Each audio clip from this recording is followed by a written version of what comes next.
जय हिंद, वंदे मातरम। आज मैं आप लोगों को मुंशी प्रेमचंद्र जी की एक रचना कर्मभूमि भाग 19 सुनाने जा रही हूँ। कई महीने गुजर गए। आश्चर्य की बात तो यह थी कि दूसरे गांव के चमारों ने भी मुर्दा मांस खाना छोड़ दिया। शुभ उद्योग कुछ संक्रामक होता है। अमर की साला अब नई इमारत में आ गई थी। शिक्षा का लोगों के ऊपर ऐसा चस्का पड़ गया था कि जवान तो जवान, बूढ़े भी आकर बैठते और कुछ न कुछ सीख जाते थे। अमर की शिक्षा शैली आलोचनात्मक थी। अन्य देशों की सामाजिक और राजनैतिक प्रगति, नए नए आविष्कार, नए नए विचार उसके मुख्य विषय थे। देश देशांतरों के रस्मों रिवाज, आचार विचार की कथा सभी चाव से सुनते थे। उसे यह देखकर कभी कभी विस्मय होता था कि ये निरक्षर लोग जटिल सामाजिक सिद्धांतों को कितनी आसानी से समझ जाते हैं। सारे गांव में एक नया जीवन प्रवाहित होता हुआ जान पड़ा। छुआछूत का जैसे लोप हो गया था। दूसरे गांवों की ऊंची जातियों के लोग भी अक्सर आ जाते थे।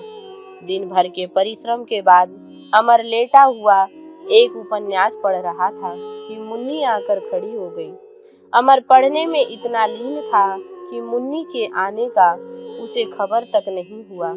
राजस्थान की वीर नारियों के बलिदान की कथा, उस उज्जवल बलिदान की जिसकी संसार के इतिहास में कहीं मिसाल नहीं है, जिसे पढ़कर आज भी हमारा गर्दन गर्व से उठ जाता है। जीवन को किसने इतना तुच्छ समझा होगा। कुल मर्यादा की रक्षा का ऐसा अलौकिक आदर और कहाँ मिलेगा। आज की बुद्धिवाद उन वीर माताओं पर चाहे जितना कीचड़ फेंके, हमारी श्रद्धा उनके चरणों में सदैव सिर झुकाती रहेगी। मुन्नी चुपचाप खड़ी अमर के मुख की ओर ताकती रही। मेघ का वह अल्पांश जो आज 1 साल हुए उसके हृदय आकाश में पंछी की भांति उड़ रहा होगा, आ गया धीरे धीरे संपूर्ण आकाश पर छा गया। अतीत की ज्वाला में झुलसी हुई कामनाएं इस शीतल छाया में फिर हरी हो गई। वह शुष्क जीवन उद्यान की भांति सौरभ और विकास से लहराने लगा। औरों के लिए तो उसकी देवरानियां भोजन पकाती, अमर के लिए वह खुद पकाती थी। बेचारे 2 तो रोटियां खाते हैं और वह गवारे मोटे मोटे लिट्ट बनाकर रख देती है। अमर उससे कोई काम करने को कहता तो उसके मुंह पर आनंद की ज्योति सी झलक उठती। वह एक एक नए स्वर्ग की कल्पना करने लगती, एक नए आनंद का स्वप्न देखने लगती। एक दिन सलोनी ने उससे मुस्कुराकर कहा, अमर भैया, तेरे ही भाग से यहाँ आ गई है मुन्नी, अब तेरे दिन फिरेंगे।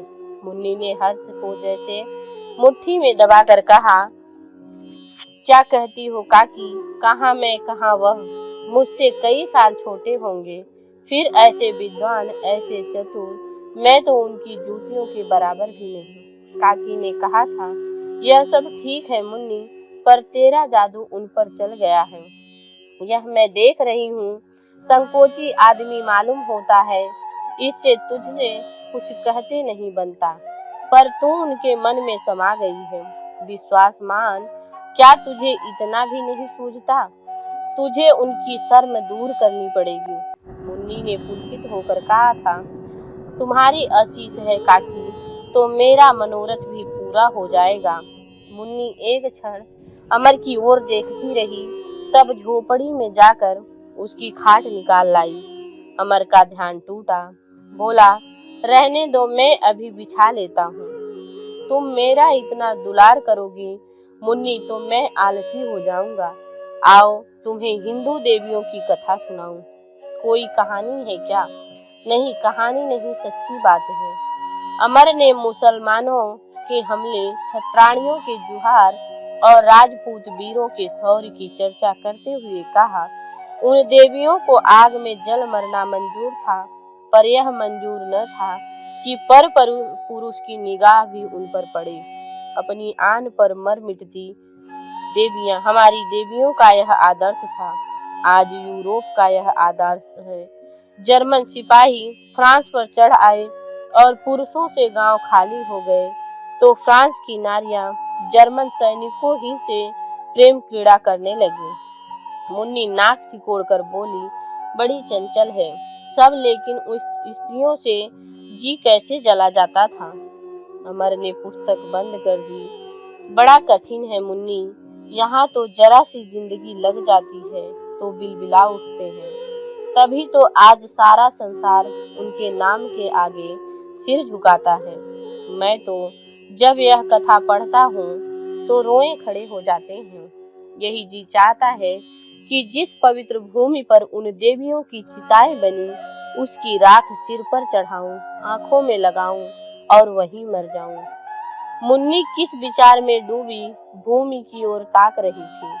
अमर ने फिर कहा, कभी कभी तो ऐसा हो जाता था कि पुरुषों को घर के माया मोह से मुक्त करने के लिए स्त्रियां लड़ाई के पहले ही जुहार कर लेती थी। आदमी की जान इतनी प्यारी होती कि बूढ़े भी मरना नहीं चाहते। हम नाना कष्ट झेल कर भी जीते हैं। बड़े बड़े ऋषि महात्मा भी जीवन का मोह नहीं छोड़ सकते, पर उन देवियों के लिए जीवन खेल था। मुन्नी अब भी मौन खड़ी थी। उसके मुख का रंग उड़ रहा था, मानो कोई दुस्साहस अंतर्वेदना हो रही है।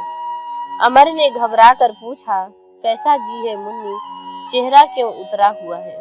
मुन्नी ने क्षीण मुस्कान के साथ कहा, मुझसे पूछते हो क्या हुआ? कुछ बात तो है मुझसे छिपाते हो। नहीं जी, कोई बात नहीं। 1 मिनट के बाद उसने फिर कहा, तुमसे आज अपनी कथा कहूँ, सुनोगे? बड़े हर्ष से। मैं तो तुमसे कई बार कह चुका हूँ, तुम सुनाती ही नहीं। मैं तुमसे डरती हूँ तुम मुझे नीच और क्या क्या समझने लगोगे। अमर ने मानो क्षुब्ध होकर कहा, अच्छी बात है, मत कहो। मैं तो जो कुछ हूँ वही रहूंगा, तुम्हारे बनाने से तो नहीं बन सकता। मुन्नी ने हार कर कहा, तुम तो लाला जरा सी बात पर चिढ़ जाते हो, जब भी स्त्री से तुम्हारी नहीं पटती। अच्छा लो सुनो, जो जी में आए समझना। मैं जब काशी से चली तो थोड़ी देर तक मुझे होश ही नहीं रहा। कहाँ जाती हूँ, क्यों जाती हूँ, कहाँ से आती हूँ। फिर मैं रोने लगी। अपने प्यारों का मोह सफर ही भांति मन में उमड़ पड़ा और मैं उसमें डूबने उतराने लगी। अब मालूम हुआ क्या कुछ खोकर चली जा रही हूँ। ऐसा जान पड़ता था कि मेरा बालक मेरी गोद में आने के लिए हुमक रहा है। ऐसा मोह मेरे मन में कभी नहीं जागा था। मैं उसकी याद करने लगी, उसका हंसना और उसका रोना, तोतली बातें, उसका लटपटाते हुए चलना,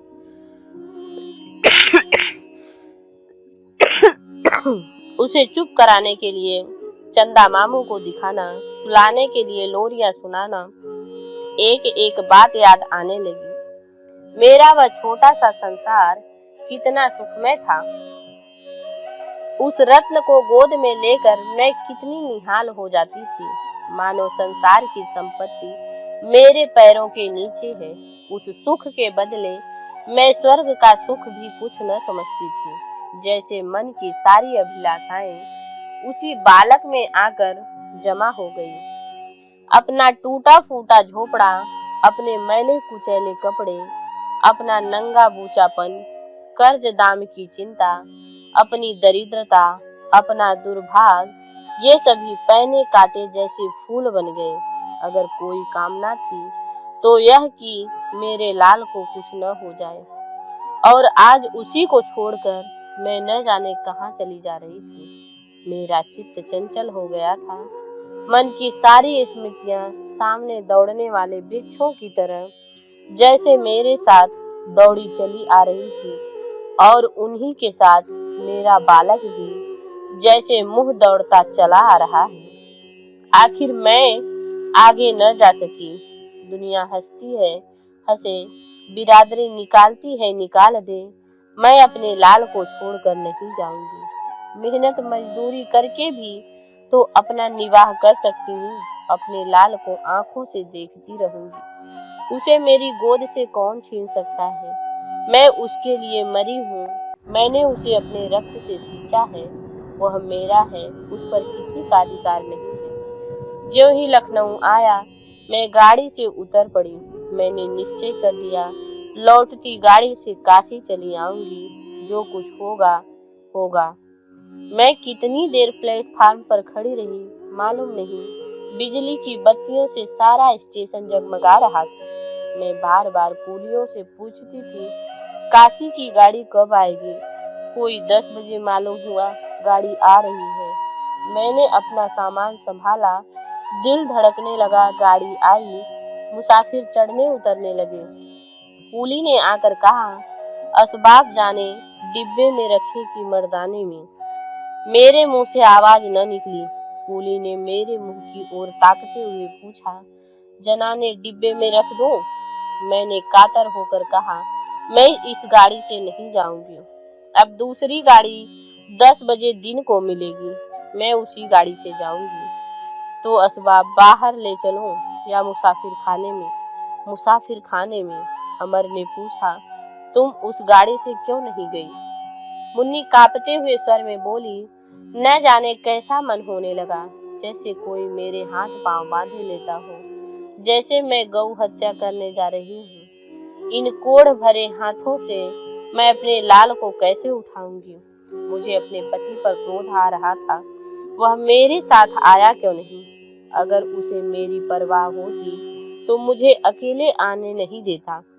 इस गाड़ी से वह भी आ सकता था। जब उसकी इच्छा नहीं है तो मैं भी नहीं जाऊंगी। और न जाने कौन कौन सी बातें मन में आकर मुझे जैसे बलपूर्वक रोकने लगी। मैं मुसाफिर खाने में मन मारे बैठी थी कि एक मर्द अपनी औरत के साथ आकर मेरे ही समीप दरी बिछाकर बैठ गया। औरत की गोद में लगभग 1 साल का बालक था। ऐसा सुंदर बालक, ऐसा गुलाबी रंग, ऐसी कटोरी सी आंखें, ऐसी मक्खन सी देह। तन्मय होकर देखने लगी और अपने पराये की सुध भूल गई। ऐसा मालूम हुआ यह मेरा बालक है। बालक माँ की गोद से उतरकर धीरे धीरे रेंगता हुआ मेरी ओर आया। मैं पीछे हट गई। बालक फिर मेरी तरफ चला और मैं दूसरी ओर चली गई। बालक ने समझा मैं उसका अनादर कर रही हूँ, रोने लगा। फिर भी मैं उसके पास नहीं आई। उसकी माता ने मेरी ओर रोष भरी आंखों से देखकर बालक को दौड़ाकर उठा लिया, पर बालक मचलने लगा और बार बार मेरी ओर हाथ बढ़ाने लगा। पर मैं दूर खड़ी रही। ऐसा जान पड़ता था मेरे हाथ कट गए हों, जैसे मेरे हाथ लगाते ही वह सोने सा बालक कुछ और हो जाएगा, उसमें से कुछ निकल जाएगा। स्त्री ने कहा, लड़के को जरा उठा लो देवी, तुम तो ऐसे भाग रही हो जैसे वह अछूत है। जो दुलार करते हैं उनके पास तो अभागा जाता नहीं, जो फेर लेते हैं उनकी ओर दौड़ता है। बाबूजी, मैं तुमसे नहीं कह सकती कि इन शब्दों ने मेरे मन को कितनी चोट पहुंचाई। कैसे समझा दूं कि मैं कलंकिन हूँ, पापिष्ठा हूँ। मेरे छूने से अनिष्ट होगा, अमंगल होगा, और न जाने पर क्या वह मुझसे फिर अपना बालक उठा लेने को कहेगी। मैंने समीप आकर बालक की ओर स्नेह भरी आंखों से देखा और डरते डरते उसे उठाने के लिए हाथ बढ़ाया। सहसा बालक चिल्लाकर माँ की तरफ भागा, मानो उसे कोई भयानक रूप देख लिया हो। सब सोचती हूँ तो समझ में आता है बालक का यही स्वभाव है।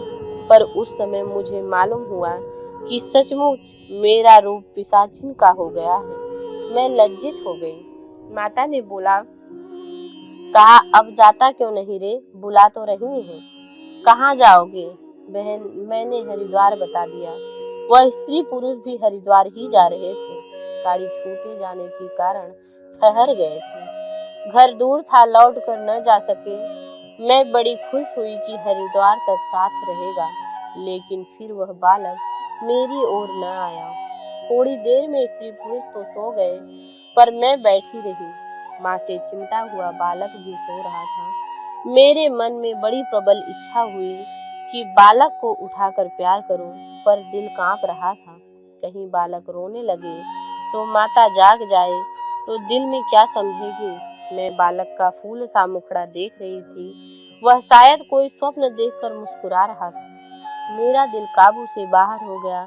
मैंने सोते हुए बालक को उठाकर छाती से लगा लिया, पर दूसरे ही क्षण में सचेत हो गई और बालक को लिटा दिया। उस क्षणिक प्यार में कितना आनंद जान पड़ा। मेरा ही बालक यह रूप धारण करके मेरे पास आ गया है। देवी जी का हृदय बड़ा कठोर था। बात बात पर उस नन्हे से बालक को झिड़क देती, कभी कभी मार बैठती। मुझे उस वक्त ऐसा क्रोध आता था कि उसे खूब डांटो। उनके बालक अपने माता पर इतना क्रोध कर सकती है, यह मैंने आज ही देखा। जब दूसरे दिन हम लोग हरिद्वार की गाड़ी में बैठे तो बालक मेरा हो चुका था। मैं तुमसे क्या कहूँ बाबूजी, मेरे स्तनों में दूध भी उतर आया और माता को मैंने इस भार से भी मुक्त कर दिया। हरिद्वार में हम लोग एक धर्मशाला में ठहरे और मैं बालक के मोह पास में बंधी उस दंपत्ति के पीछे पीछे फिरा करती। मैं अभी अब उसकी नौकरानी बनी हूँ। बच्चे का मल मूत्र धोना मेरा काम था। उसे दूध पिलाती खिलाती माता जैसा गला छूट गया, लेकिन मैं इस सेवा में मग्न थी। देवी जी जितनी आलसी थी उतनी ही घमंडी थी। लाला जी उतने ही शीलवान और दयालु थे। वह मेरी तरफ कभी आंख उठाकर भी न देखते। अगर मैं कमरे में अकेली होती तो कभी अंदर न जाती। कुछ कुछ तुम्हारे ही जैसा स्वभाव था। मुझे उन पर दया आती थी। उस कर्कशा के साथ उनका जीवन इस तरह कट रहा था मानो बिल्ली के पंजे में चूहा हो। वह उन्हें बात बात पर झिड़कती, बेचारे खिसिया कर रह जाते। 15 दिन बीत गए थे। देवी जी ने घर लौटाने के लिए कहा। बाबूजी अभी वहाँ कुछ दिन और रहना चाहते थे। इस बात पर तकरार हो गई। मैं बरामदे में बालक को लिए खड़ी थी। देवी जी ने गर्म होकर कहा, तुम्हें रहना है तो रहो, मैं तो आज जा रही हूँ। तुम्हारी आंखों रास्ता नहीं देखा है। पति ने डरते डरते कहा, यहाँ 10-5 दिन रहने में क्या हर्ज है। मुझे तो तुम्हारे स्वास्थ्य में अभी कोई तब्दीली नहीं दिखती। आप मेरे स्वास्थ्य की चिंता मत करिए, मैं इतनी जल्द नहीं मरूंगी। सच कहते हो, तुम मेरे स्वास्थ्य के लिए यहाँ ठहरना चाहते हो और किस लिए आया था। आए चाहे जिस काम के लिए हो, तुम मेरे स्वास्थ्य के लिए नहीं ठहर रहे हो। यह प्रक्रिया उन स्त्रियों को पढ़ाओ जो तुम्हारे हथकंडे नहीं जानती हो। मैं तुम्हारी नस नस पहचानती हूँ। तुम ठहरना चाहते हो बिहार के लिए, क्रीड़ा के लिए। बाबूजी ने हाथ जोड़कर कहा, अच्छा अब रहने दो बिन्नी, कलंकित न करो, मैं आज ही चलूंगा। देवी जी इतनी सस्ती विजय पाकर प्रसन्न न हुई। अभी उनके मन का गुब्बारा तो निकलने ही नहीं पाया। बोली, हाँ चलो, क्यों नहीं चलोगे, यही तो तुम चाहते थे।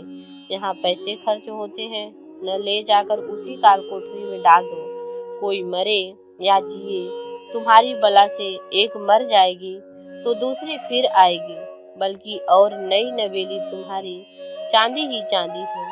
सोचा था यहाँ कुछ दिन रहूंगी, पर तुम्हारे मारे कहाँ रहने पाऊं। भगवान भी नहीं उठा लेते कि गला छूट जाए। अमर ने पूछा, उन बाबूजी ने सचमुच कोई शरारत की थी या मिथ्या आरोप था। मुन्नी ने मुंह फेरकर मुस्कुराते हुए कहा, लाला तुम्हारी समझ बड़ी मोटी है। वह डायन मुझ पर आरोप कर रही थी। बेचारे बाबूजी दबे हुए थे कि कहीं वह चुड़ैल बात खोलकर न कह दे। हाथ जोड़ते थे, मिन्नतें करते थे, पर वह किसी तरह रास न होती थी। आंखें मटका कर बोले, भगवान ने मुझे भी आंखें दी हैं, अंधी नहीं हूँ। मैं तो कमरे में पड़ी पड़ी कराह रही थी। बाहर गुलछर्रे उड़ाऊं, दिल बहलाने को कोई सगल न चाहिए। धीरे धीरे मुझ पर रहस्य खुलने लगा। मन में ऐसी ज्वाला उठी कि अभी इसका मुंह नोच लूं। मैं तुमसे कोई पर्दा नहीं रखती लाला। मैंने बाबूजी की ओर कभी आंख उठाकर देखा भी न था, पर यह चुड़ैल मुझे कलंकित कर रही थी। बाबूजी का लिहाज न होता तो मैं उस चुड़ैल का मिजाज ठीक कर देती। जहाँ सुई न चुभे वहाँ गाल चुभा देती है। आखिर बाबूजी को भी क्रोध आया। तुम बिल्कुल झूठ बोलती हो, सरासर झूठ। खा जाओ अपने बेटे की कसम। मुझे चुपचाप वहां से टल जाना चाहिए था, लेकिन उसने उस मन को क्या करूं जिससे अन्याय नहीं देखा जाता। मेरा चेहरा मारे क्रोध को तमतमा उठा। मैं उनके सामने जाकर बहू जी पर बस अब जवाब बंद करो, नहीं तो अच्छा नहीं होगा। मैं इस तरह से नहीं जाने देती और तुम सिर चढ़ जाती हो। मैं तुम्हें शरीफ समझकर तुम्हारे साथ ठहर गई। अगर जानती कि तुम्हारा स्वभाव इतना नीच है तो तुम्हारी परछाई से भी भागती। मैं हरगिज नहीं रुकती। अनाथ हूँ, भगवान की दया से मेरे भी पति हैं, पुत्र हैं।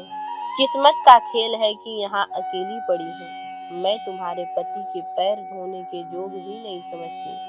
मैं उसे बुला देती हूँ, तुम भी देख लो, बस आज और कल रह जाओ।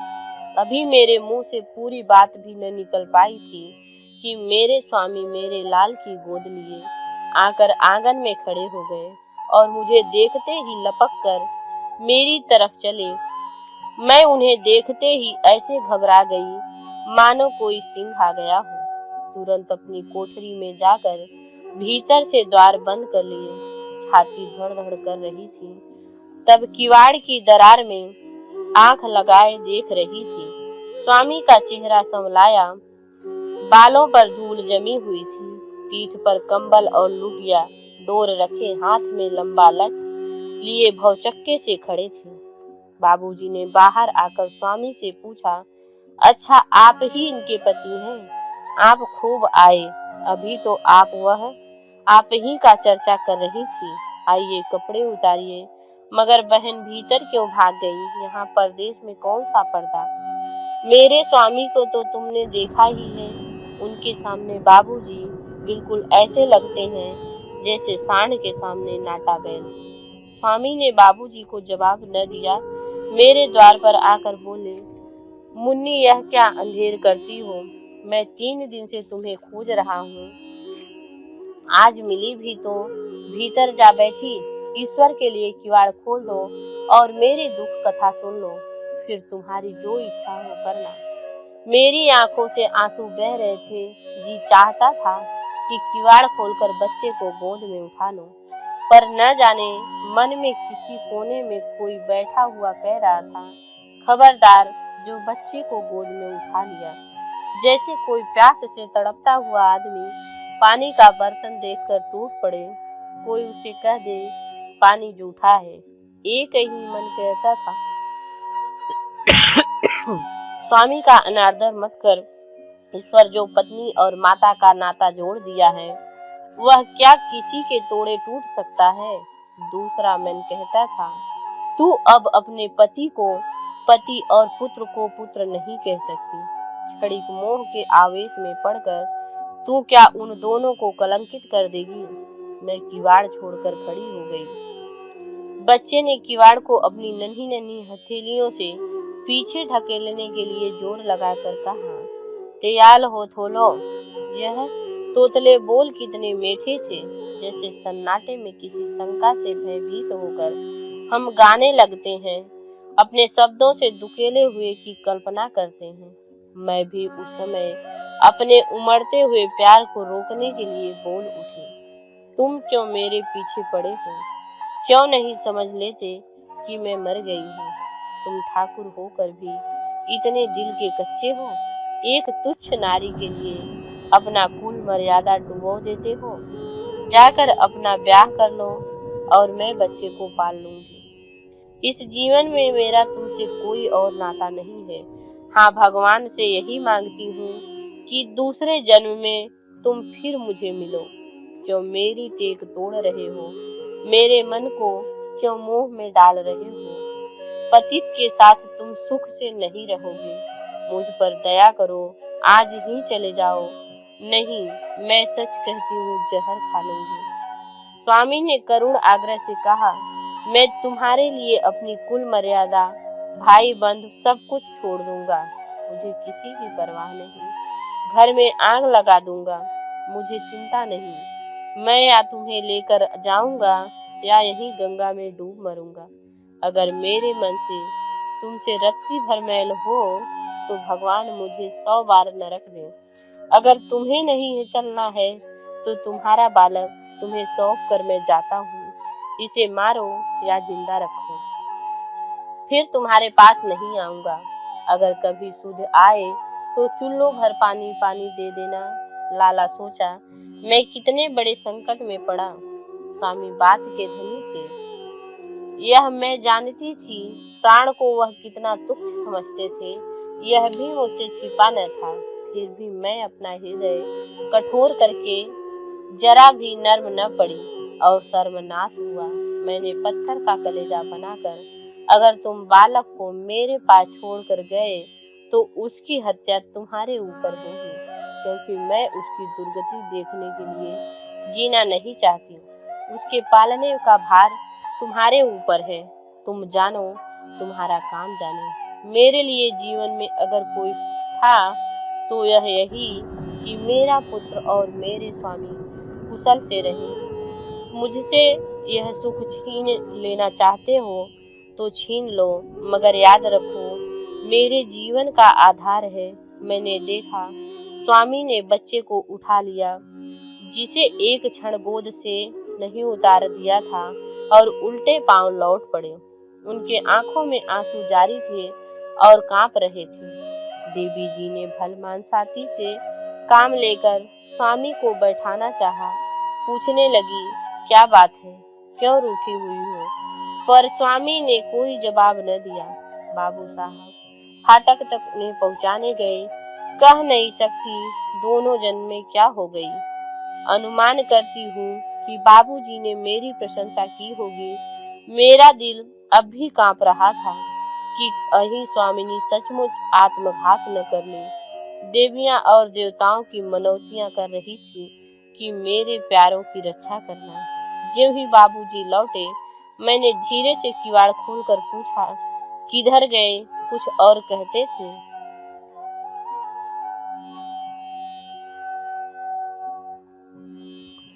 बाबूजी ने तिरस्कार भरी आंखों से देखकर कहा, कहते क्या हो? मुंह से आवाज भी तो निकले। हिचकी बांधी हुई थी। अब भी कुशल है, जाकर रोक लो। वह गंगा जी की ओर गए हैं। तुम इतनी दयावान होकर भी इतनी कठोर हो, यह आज भी मालूम पड़ा। गरीब बच्चों की तरह ठक ठक रो रहा था। मैं संकट की उस दशा को पहुंच चुकी थी जब आदमी परायों को अपना समझने लगता और डांट कर बोली, तब भी तुम दौड़े यहाँ चले आए। उनके साथ कुछ देर रह जाते तो छोटे न हो जाते और न यहाँ देवी जी को कोई उठा ले जाता। इस समय वह आपे में नहीं है, फिर भी तुम उन्हें छोड़कर भागे आए। देवी जी बोली, यहाँ न दौड़े आते तो क्या जाने मैं कहीं निकल भागती। लो आकर घर में बैठो, मैं जाती हूँ। पकड़कर घसीट न लाऊं तो अपने बाप की नहीं। धर्मशाला में 20 ही यात्री टिके हुए थे। सब अपने अपने द्वार पर पड़े हुए तमाशा देख रहे थे। देवी जी ज्यों निकली, 4-5 आदमी उनके साथ हो गए। आधे घंटे में सभी लौट आए। मालूम हुआ कि वह स्टेशन की तरफ चले गए, पर मैं जब तक उन्हें गाड़ी पर सवार होते न देख लूं, चैन कहाँ। गाड़ी प्रातः काल जाएगी, रात भर वह स्टेशन पर रहेंगे। जो ही अंधेरा होगा, मैं स्टेशन जा पहुंची। वह एक वृक्ष के नीचे कंबल बिछाकर बैठे हुए थे। मेरा बच्चा लोटे की गाड़ी बनाकर डोर से खींच रहा था। बार बार गिरता था और उठकर खींचने लगता था। मैं एक वृक्ष की आड़ में बैठकर यह तमाशा देखने लगी। तरह तरह की बातों में मन आने लगी। बिरादरी क्या ही तो डर है। मैं अपने पति के साथ किसी दूसरी जगह रहने लगूं तो बिरादरी क्या कर लेगी। लेकिन क्या अब मैं वह हो सकती हूँ जो पहले थी? एक क्षण के बाद फिर वही कल्पना। स्वामी ने साफ कहा, मैं उनका दिल साफ है। बातें बनाने की उनकी आदत नहीं, तो वह कोई बात कहेंगे ही क्यों जो मुझे लगे। गड़े मुर्दे उखाड़ने की उनकी आदत नहीं। वह मुझसे कितना प्रेम करते थे, अब भी उनका हृदय वही है। मैं व्यर्थ के संकोच में पड़कर उनका और अपना जीवन चौपट कर रही हूँ। लेकिन मैं अब क्या वह हो सकती हूँ जो पहले थी? नहीं, अब मैं वह नहीं हो सकती। पतिदेव अब मेरा पहले से अधिक आदर करेंगे। मैं जानती हूँ, मैं घी का घड़ा भी लुढ़का दूँ तो कुछ न कहेंगे। वह उतना ही प्रेम करेंगे, लेकिन वह बात कहाँ जो पहले थी। अब तो मेरी दशा उस रोगड़ी की सी हो गई जिसे कोई भोजन रुचिकर नहीं होता। तो फिर मैं जिंदा ही क्यों रहूं? जब जीवन में कोई सुख नहीं, कोई अभिलाषा नहीं, तो वह व्यर्थ है।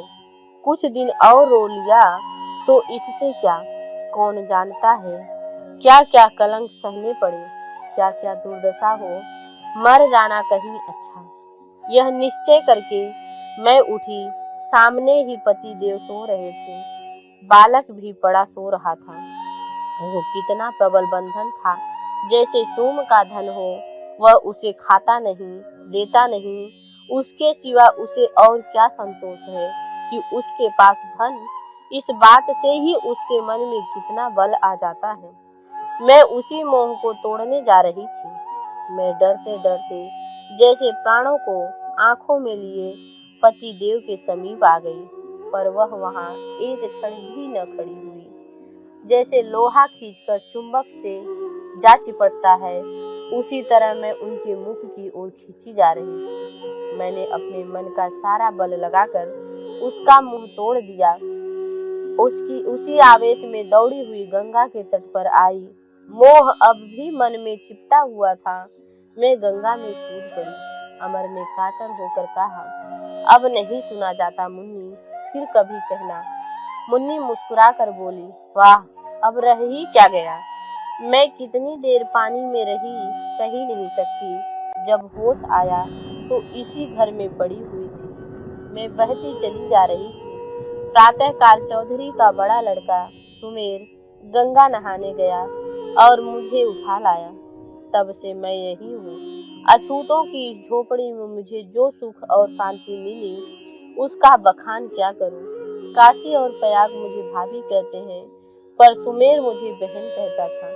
मैं अभी अच्छी तरह उठने बैठने न पाई थी कि वह परलोक सिधार गया। अमर के मन में एक कांटा बराबर खटक रहा था। वह कुछ तो निकला, पर अभी कुछ बाकी था। सुमेर को तुमसे प्रेम तो होगा ही। मुन्नी के तेवर बदल गए। हाँ था, और थोड़ा नहीं बहुत था, जो फिर उसमें मेरा क्या बस। जब मैं स्वस्थ हो गई तो एक दिन उसने मुझसे अपना प्रेम प्रकट किया। मैंने क्रोध को हंसी में लपेट कर कहा, क्या तुम इस रूम में मुझसे नेकी का बदला चाहते हो? अगर यह नियत है तो मुझे फिर ले जाकर गंगा में डुबो दो। अगर इस नियत से तुमने मेरी प्राण की रक्षा की है तो तुम मेरे साथ बड़ा अन्याय किए हो। तुम जानते हो मैं कौन हूँ। राजपूतनी हूँ। फिर कभी भूल कर भी मुझसे ऐसी बात न कहना। नहीं, गंगा यहाँ से दूर नहीं है। सुमेर ऐसा लज्जित हुआ कि फिर मुझसे बात तक नहीं की, पर मेरे शब्दों ने उसका दिल तोड़ दिया। एक दिन मेरी पसलियों में दर्द होने लगा। उसने समझा भूत प्रेत का फेरा है। ओझा को बुलाने गया। नदी चढ़ी हुई थी, डूब गया। मुझे उसकी मौत का जितना दुख हुआ, उतना ही अपने सगे भाई के मरने का हुआ था। नीचों में भी ऐसा देवता होते हैं, इसका मुझे यही आकर पता लगा। वह कुछ दिन और जी जाता तो इस घर के भाग जग जाते। सारे गांव का गुलाम था। कोई गाली दे डांटे, कभी जवाब नहीं देता था। अमर ने पूछा, तब से तुम्हें पति और बच्चे की खबर मिली? मुन्नी की आंखों से टप टप आंसू गिरने लगे। रोते हुए हिचकियां बंध गई। फिर सिसक सिसक कर बोली, स्वामी प्रातःकाल फिर धर्मशाला में गए। जब उन्हें मालूम हुआ कि मैं रात को वहां नहीं गई तो मुझे खोजने लगे। जिधर कोई मेरा पता बता देता उधर ही चले जाते। 1 महीने तक वह सारे इलाके में मारे मारे फिरे। इसी निराशा और चिंता में वह कुछ सनक गए। फिर हरिद्वार आए। अब की बालक उनके साथ न था। कोई पूछता तुम्हारा लड़का कहाँ गया? तो हंसने लगते। जब मैं अच्छी हो गई और चलने फिरने लगी तो एक दिन जी में आया, हरिद्वार जाकर देखूं मेरी चीज कहाँ गई।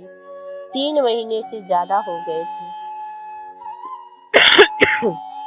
मिलने की आशा तो न थी, पर इसी बहाने स्वामी का कुछ पता लगाना चाहती थी। विचार था एक चिट्ठी लिखकर छोड़ दूं। उस धर्मशाला के सामने पहुंची तो देखा बहुत से आदमी द्वार पर जमा हैं। मैं भी चली गई। एक आदमी की लाश थी। लोग कह रहे थे वही पागल है, वही जो अपनी बीवी को खोजता फिरता था। मैं पहचान गई, वह मेरे स्वामी थे। यह सब बातें मोहल्ले वालों से मालूम हुई, छाती पीट कर रह गई। जिस सर्वनाश से डरती थी वह हो ही गया। जानती कि यह होने वाला है तो पति के साथ ही न चली जाती। ईश्वर ने मुझे दोहरी सजा दी, लेकिन आदमी बड़ा बेहया है। अब मरते भी न बना, किसके लिए मरती। खाती पीती भी हूँ, हंसती बोलती भी हूँ, जैसे कुछ हुआ ही नहीं। बस यह मेरी राम कहानी है। जय हिंद, जय भारत। अगले भाग में हम आपसे फिर मिलेंगे।